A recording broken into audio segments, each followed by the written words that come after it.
గత కొద్ది రోజులుగా కూడా ప్రాయశ్చిత్త దీక్షలో భాగంగా పవన్ కళ్యాణ్ ఉపవాస దీక్షలు అవన్నీ కూడా చేస్తున్నటువంటి పరిస్థితి అయితే ముఖ్యంగా మనం చూస్తాం కొన్ని రోజులుగా ఆయన గోవిందమాల ఏదైతే ఉంటుందో ఆ డ్రెస్లో ఉన్నటువంటి పరిస్థితి ప్రస్తుతం ఆయన ఎరుపు రంగు డ్రెస్ కోడ్లో కూడా మారారు. అంటే దీక్షకి సంబంధించి వారాహి శక్తి అక్కడ ఉన్న నేపథ్యంలో కూడా ఇలా ధరించి ఏవైతే సాంప్రదాయాలు ఉండాలో అవన్నీ కూడా పాటిస్తున్నట్లు కూడా మనకి రిపోర్టర్ చెప్పినటువంటి పరిస్థితి మా ప్రతినిధి సునీల్. అయితే ముఖ్యంగా కొద్దిసేపటి క్రితం ఆయన అలిపిరికి చేరుకున్నారు. అలిపిరి నుంచి కూడా తిరుమలకు చేరుకుంటున్నారు. కాలినడక మార్గంలో కూడా కాస్త మధ్యలో కొంచెం విశ్రాంతి తీసుకుంటూ ఆయన ముందుకు కదులుతున్నటువంటి పరిస్థితి. ప్రస్తుతం అప్డేట్స్ అందించడానికి మా ప్రతినిధి హరిబాబు సిద్ధంగా ఉన్నారు. హరిబాబు, చందు, ఏదైతే తిరుమలలో జరిగిన లడ్డు కల్తీ అంశాలకు సంబంధించి నివేదిక బయటకు వచ్చిన తర్వాత పవన్ కళ్యాణ్ గారు ప్రాయశ్చిత్త దీక్ష చేపట్టడం జరిగింది.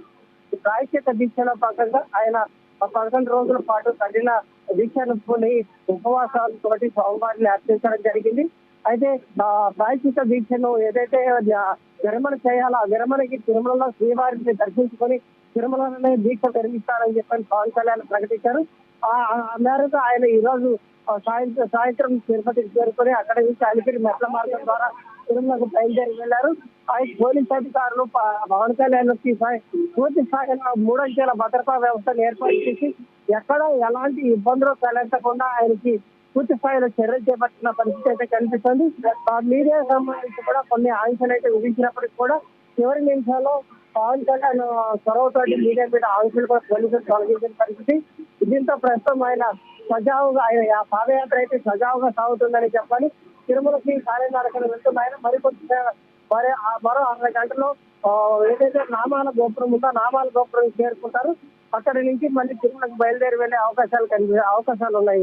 చెంబు హరిబాబు, కొద్ది రోజుల ముందు కూడా వైరల్ ఫీవర్ కి ఎఫెక్ట్ అయ్యారు పవన్ కళ్యాణ్. ఆ తర్వాత ప్రాయశ్చిత్త దీక్షలో భాగంగా కూడా ప్రస్తుతం ఉపవాసాలు అవన్నీ ఉంటూ కూడా ఎంతో నిష్ఠగా ఈ దీక్షను చేస్తున్నారు. మనం కొద్దిసేపటి క్రితమే చూసాం ఆర్ట్ డైరెక్టర్ ఆనంద్ సాయి కూడా అక్కడ ఉన్నారు పవన్ కళ్యాణ్ కి సపోర్ట్ గా కూడా. అయితే అలిపిరి మార్గంలో వెళ్తూ కూడా కొద్దిసేపు ఆయన అక్కడ విశ్రమించి కూర్చోవడం జరిగింది. మళ్ళీ ఆయన నడక మార్గంలో నడకను కొనసాగిస్తున్నారు. అయితే రేపు ఉదయం కూడా దర్శనం అనంతరం ఆయన దీక్షను విరమింపజేస్తారా లేదంటే 3వ తారీఖు విరమింపజేస్తారా? క్లారిటీ ఉందా? మీ దగ్గర ఉన్నటువంటి సమాచారం ఏంటి? అంటే రేపటికి ఆయన దీక్ష చేపట్టి 11 రోజులు వస్తుంది కాబట్టి ఏకాదశ యాత్ర కాబట్టి ఏకాదశ దీక్ష కాబట్టి 11వ రోజు ఖచ్చితంగా దీన్ని విరమించాల్సిన అవసరం అయితే ఎంతైనా ఉంది. కాబట్టి రేపు ఖచ్చితంగా ఆయన స్వామివారి దీక్షను విరమించి ఏదైతే గురువారం రోజు స్వామివారి నిజరూప దర్శనం ఉంటుంది. నిజరూప దర్శనంలో స్వామివారిని దర్శించుకొని ఆ తర్వాత అధికారులతో తిరుమల లడ్డు తయారీ కానీ లేదంటే అన్నప్రసాదాల తయారీ కానీ ఇది సంబంధించిన వివరాలతో ఆయన అధికారులతో సమీక్షించి వాటిని పరిశీలించి వాటి మీద సమీక్ష జరిపే అవకాశాలు ఉన్నాయి. Thank you.